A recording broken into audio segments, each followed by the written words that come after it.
দামি কোনো উপকরণ ছাড়াই মাত্র 1 কাপ সুজি দিয়ে আপনারা 1 কেজির মতো বরফি বা সন্দেশ তৈরি করে সংরক্ষণ করতে পারেন 1 মাসের মতো। আসসালামু আলাইকুম, অজিয়াস মম কিচেনে আপনাদের সবাইকে স্বাগত। সুজির এই সন্দেশ তৈরি করতে কিন্তু বাজার থেকে আমাদের কিছুই কিনে আনতে হবে না। ঘরে থাকা খুব সাধারণ উপকরণ দিয়েই খুব সহজেই এই বরফিগুলো তৈরি করে নিতে পারবেন।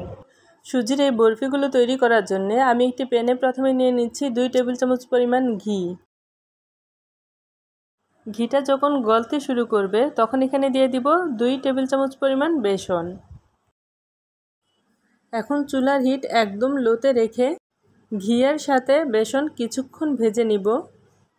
কয়েক সেকেন্ড ভেজে নেওয়ার পর আপনারা দেখবেন ঘিয়ের সঙ্গে বেসন একদম গলে যাবে। ঘিয়ের সঙ্গে বেসন আমি প্রায় 1 থেকে 1.5 মিনিটের মতো ভেজে নিয়েছি। এবার আমি এখানে দিয়ে দিব 1 কাপ পরিমাণ সুজি। এবার এই সুজিগুলো আমি ঘিয়ের সঙ্গে 5-6 মিনিটের মতো ভেজে নিব। এই সময় চুলার হিট লো টু মিডিয়ামে রেখে অনবরত নেড়ে চেড়ে সুজিগুলো ভেজে নিতে হবে।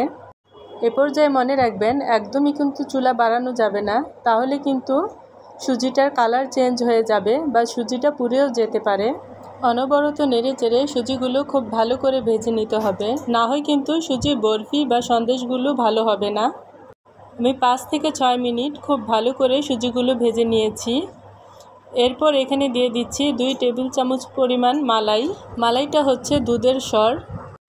তো আপনাদের হাতের কাছে মালাইটা না থাকলে এটা স্কিপ করতে পারেন।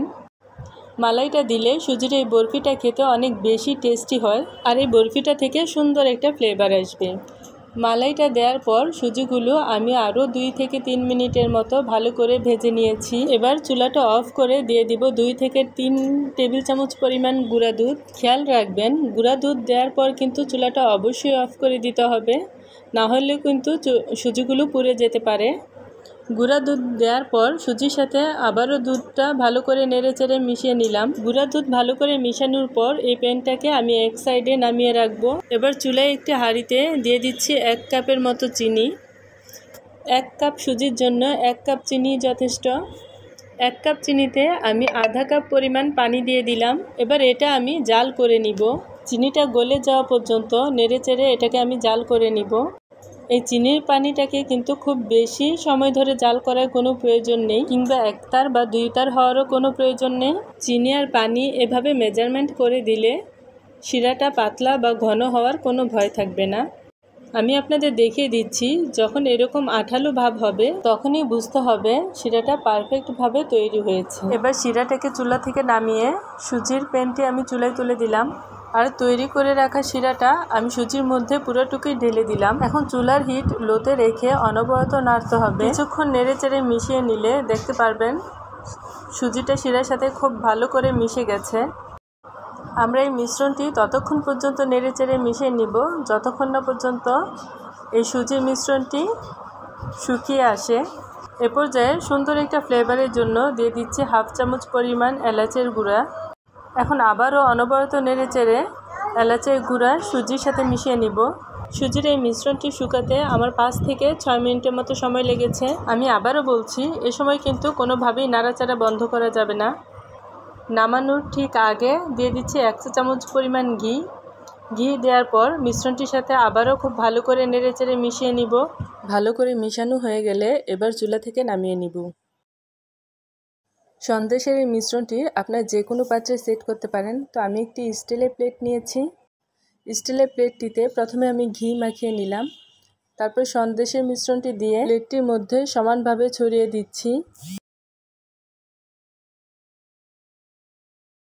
সমানভাবে ছড়িয়ে নেওয়ার পর উপরে আমি দিয়ে দিচ্ছি পেস্তা বাদাম কুচি আর কাঠবাদাম কুচি। তো আপনারা চাইলে যে কোনো ধরনের বাদাম বা কিশমিশ দিতে পারেন, বা না দিলেও কোনো সমস্যা নেই। এবার 10 মিনিটের জন্য আমরা অপেক্ষা করব সব কিছু ভালো করে সেট হবার জন্য। এটি কিন্তু সম্পূর্ণ ঠান্ডা করে ফেলা যাবে না। সম্পূর্ণ ঠান্ডা হয়ে গেলে এটি খুব শক্ত হয়ে যাবে, যার কারণে আপনার কাটতে অসুবিধা হবে। 10 মিনিট পর আমি সন্দেশগুলোকে কেটে নিচ্ছি। আমি আমার পছন্দের আকৃতি অনুযায়ী কেটে নিলাম। আপনারাও আপনাদের পছন্দের যে কোনো আকৃতিতে কেটে নিতে পারেন। আমি এখানে সন্দেশগুলোকে বরফির মতো করে কেটে নিয়েছি। ব্যাস তৈরি হয়ে গেল সুজি দিয়ে খুব মজাদার সন্দেশ বা বরফি। এটি তৈরি করতে কিন্তু সময় আর উপকরণ দুটি খুবই কম লাগে আর খেতেও কিন্তু খুবই মজার। এভাবে সন্দেশ বা বরফি তৈরি করে এয়ারটাইট বক্সে করে আপনারা 1 মাসের মতো সংরক্ষণ করতে পারবেন। আশা করি আমার আজকের রেসিপি আপনাদের ভালো লেগেছে। রেসিপি ভালো লাগলে লাইক, কমেন্টস আর শেয়ার করতে ভুলবেন না। আর নতুন নতুন রেসিপি পেতে চ্যানেলটিকে সাবস্ক্রাইব করে চ্যানেলটির পাশেই থাকবেন। সবাই ভালো থাকবেন। আল্লাহ হাফেজ।